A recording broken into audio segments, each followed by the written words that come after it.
Hi, welcome to another dose of virtual vitamin Z. My name's Steven, and I'm the curator of humane education for the Detroit Zoological Society.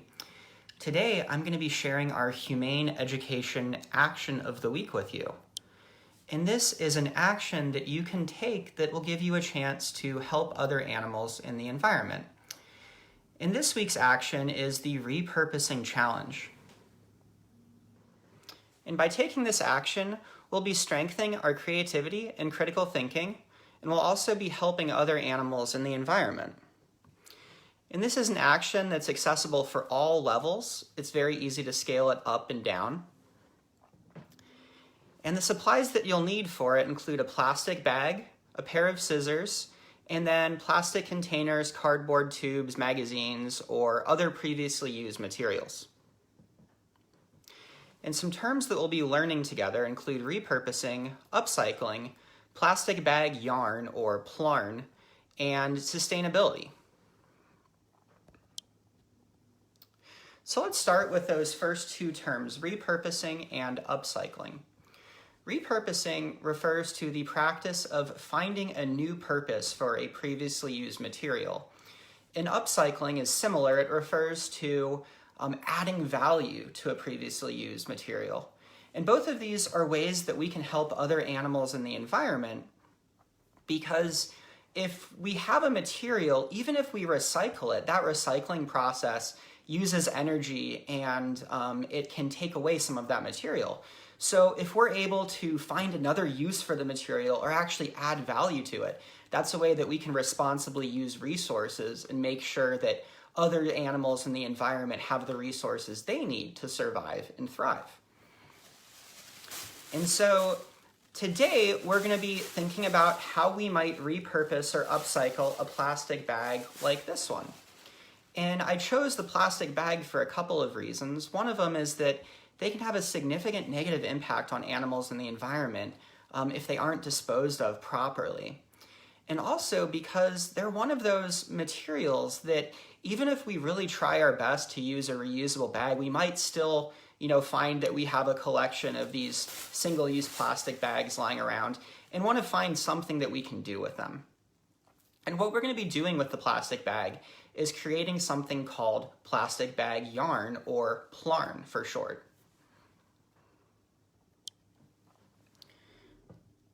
And so to create plarn, there are a few steps to follow. The first one is to gather our supplies. So we'll need a plastic bag and we'll need a pair of scissors. Then we're going to lay that plastic bag flat.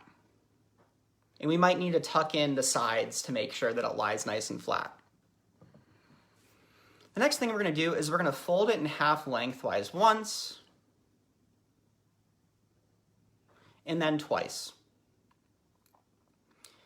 And once we have it folded like this, we're going to use those scissors to cut off the handles and then cut off the seam at the bottom.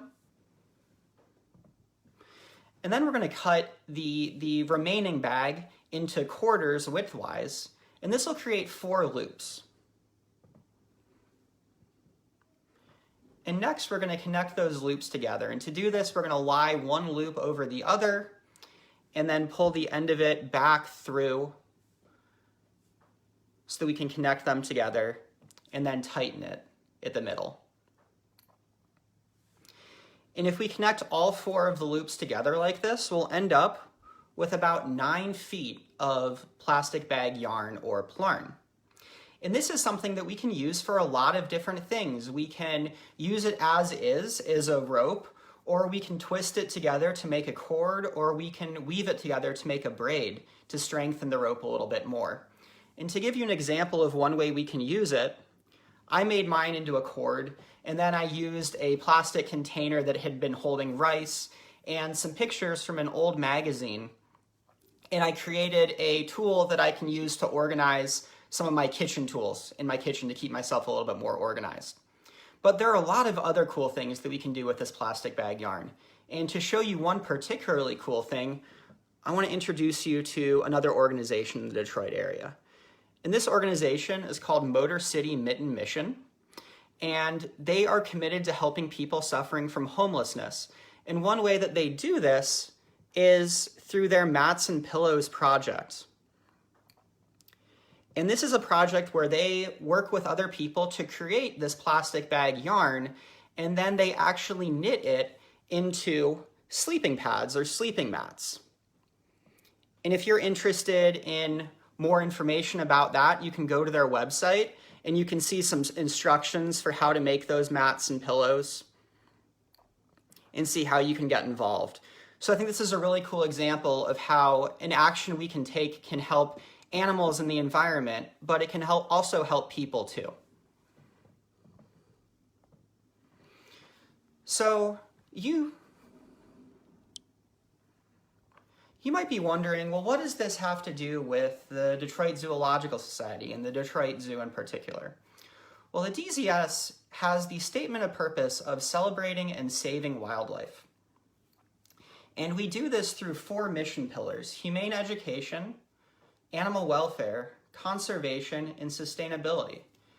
And sustainability is another one of our vocabulary terms, and it refers to the practice of making sure that we meet our own needs to survive and thrive without preventing other animals in the environment from meeting their needs to survive and thrive now and in the future. And repurposing or upcycling are one way that we can do that. And to give you a little bit more information about how we repurpose at the Detroit Zoo, I have a video to share with you.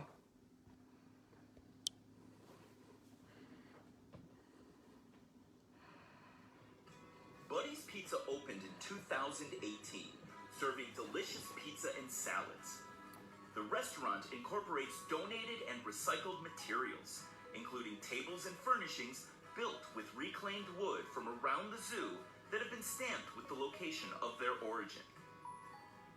A striking ceiling feature is made of 100-year-old wooden planks from a Michigan barn. And 2 counters were built using bowling alley flooring from an old establishment in Metro Detroit.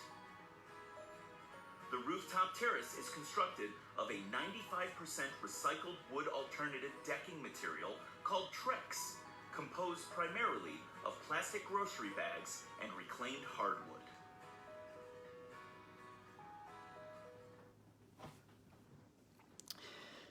So that's one way in which we're practicing sustainability through repurposing at the Detroit Zoo. And to learn more about how the Detroit Zoological Society is practicing sustainability and to join us on that green journey, you can follow the link down at the bottom of this image. And to get started on that green journey right away, one thing you can do is you can take our repurposing challenge.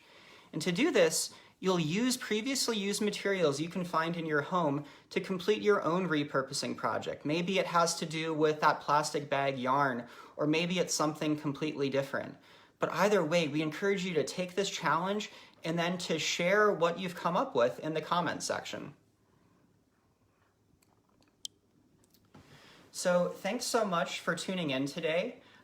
Be sure to tune in later today at 2 o'clock when my colleague Akila is going to be sharing another dose of virtual vitamin Z. Until then, stay safe and have a great day. Bye.